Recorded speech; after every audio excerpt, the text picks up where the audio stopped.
Hello, I'm Ezra. For those of you watching who happen not to be in grade 12, or if you are in grade 12 and only just heard my name for the first time, hi, this is what the bottom of my face looks like.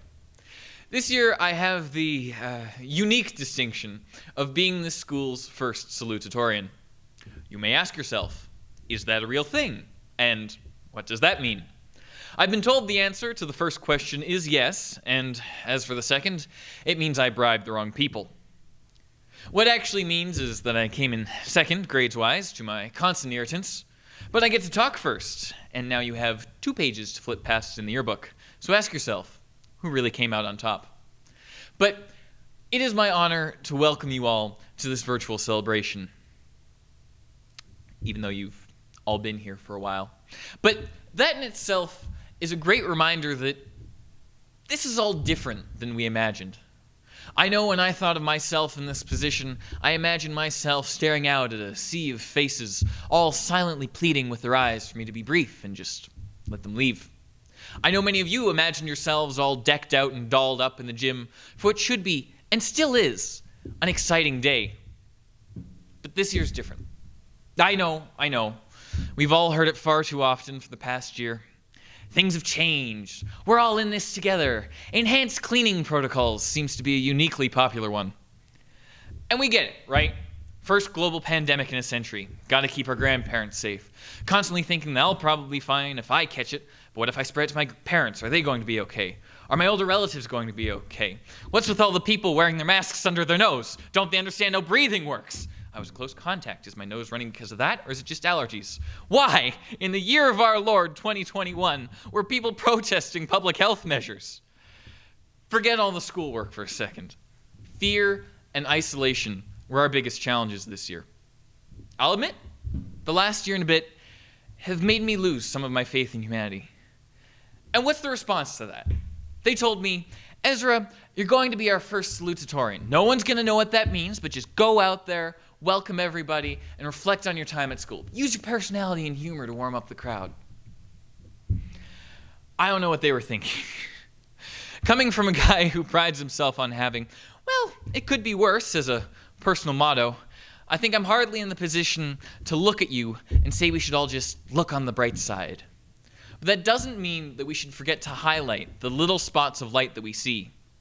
I think each and every one of us deserves a damn medal for at the very least showing up, pulling ourselves out of bed every morning, well, most mornings at least, and coming here to do the one thing that really matters. Complain about our schoolwork. Oh, and then, I suppose, actually doing it, but only if there's time. But despite all the pain and suffering and the numbness we've all come to feel when they announced the daily death toll and hospitalizations, we have seen scientific leaps and bounds being made before our very eyes. Technologies that are revolutionizing the fight against disease are currently being deployed on a massive scale.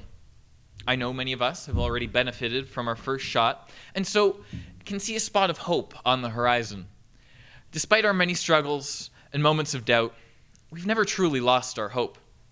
That hope has carried us from our first days in kindergarten, what was then Pope John.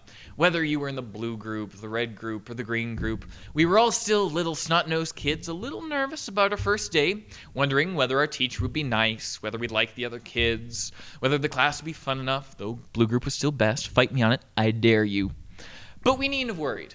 Mrs. Zamero was great. Mrs. Dahlside, I assume, was as well. I don't know, she never really taught me, so But our sense of hope continued as we progressed through those early days at elementary.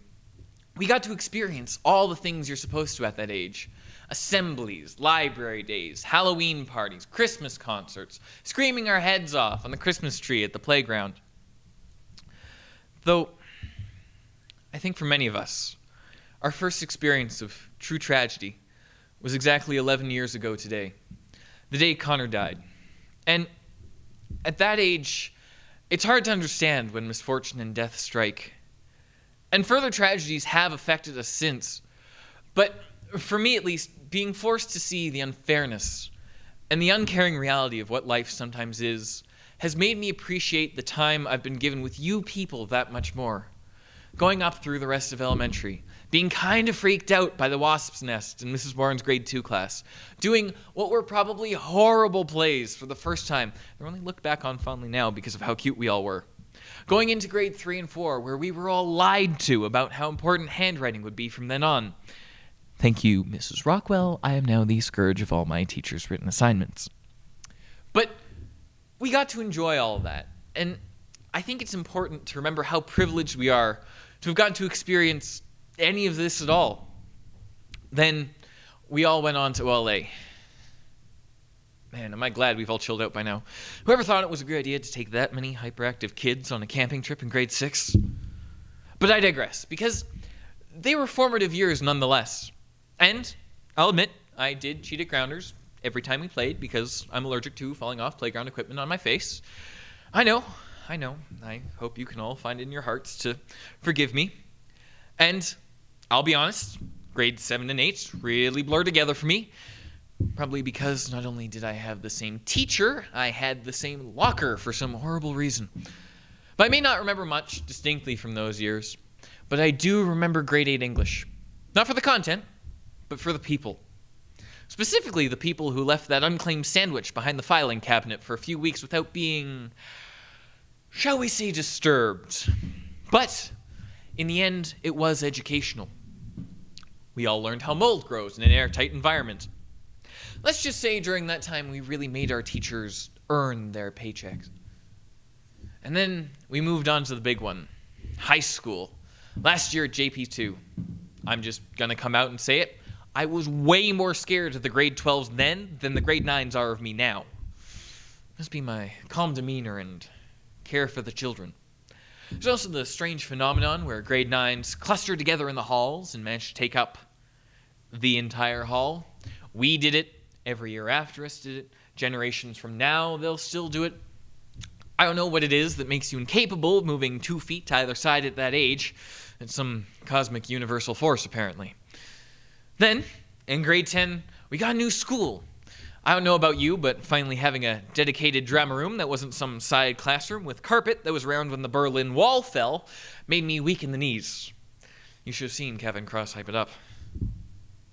I've been told the other facilities are nice too.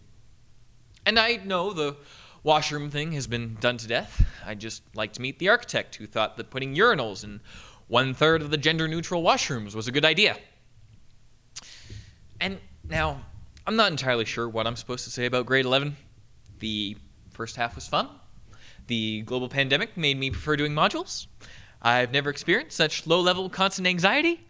And I can feel the eyes rolling like, oh crap, he's going back to the pandemic. All right, it sucked. We get it. We were there. But this is what I get for poor speech organization.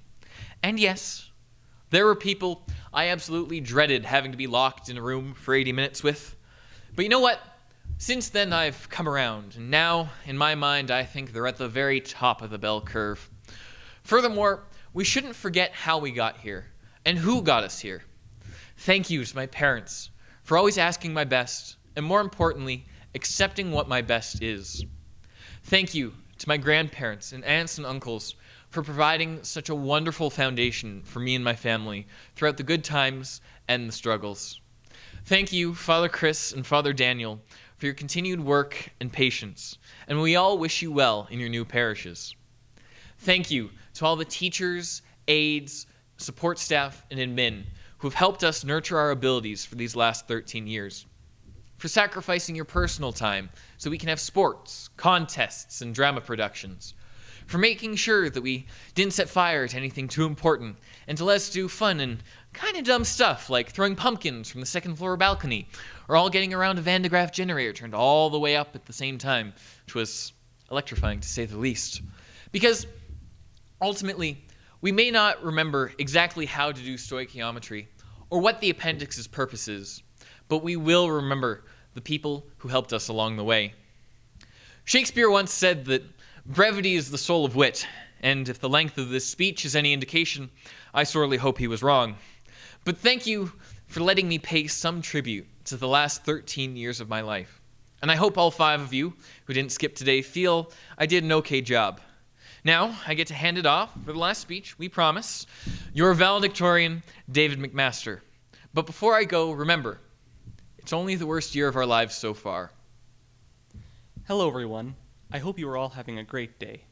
I'd like to remind everyone that we are on Treaty 6 territory, meaning that a number of this province's indigenous peoples share this land with us. In addition, I'd like to thank my parents, the teachers, and the friends who have helped me throughout my school journey. I'm going to be honest, I'm not a very good public speaker. I'm just a nerd who loves to sit alone in a basement on my computer and learn about the world around me. To start off, let me tell you a story of a young boy born with intense anxiety who managed to push through his fears and become the top of his class. Early on, this boy was petrified by failure and believed, as naive as it may seem, that failure meant the end of the world. Then, with help of one teacher in the 3rd grade, Mrs. Rockwell, he learned to uninvest himself from the world around him. With that, he was free. No outside expectation could push him to do something he did not want to do. And he was happy. As the boy grew older, he began to wonder what would happen if he put a little extra effort into the school. So, out of curiosity, he did. Much to his surprise, even a little extra effort was greatly improved his performance. And this inspired him to see just how far he could go. It was not an easy ride. His anxiety returned, but unlike before, the only expectations he cared about were his own. Today, this boy stands before you as valedictorian. Why did I tell you this? Because I want to encourage the people who are trying their best in school, work, sports, or anything else which requires dedication to keep pushing forward. There are times when society will make things difficult, and the whole world may seem against you. But I mean this in the most sincere way. Keep going, as, when you achieve your goal, you will be far happier than if you gave in to outside pressure.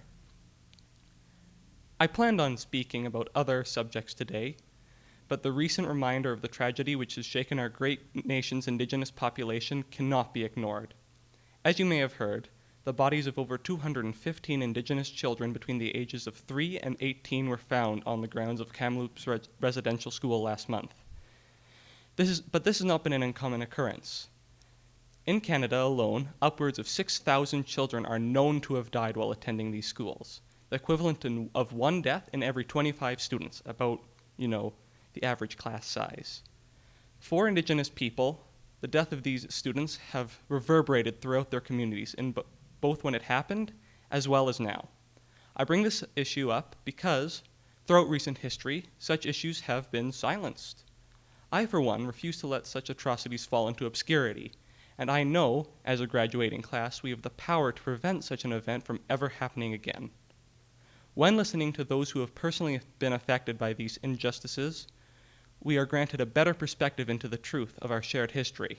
By acknowledging these individuals and their experiences, we have the ability to make positive changes and improvements to certain flawed systems still oppressing disadvantaged communities.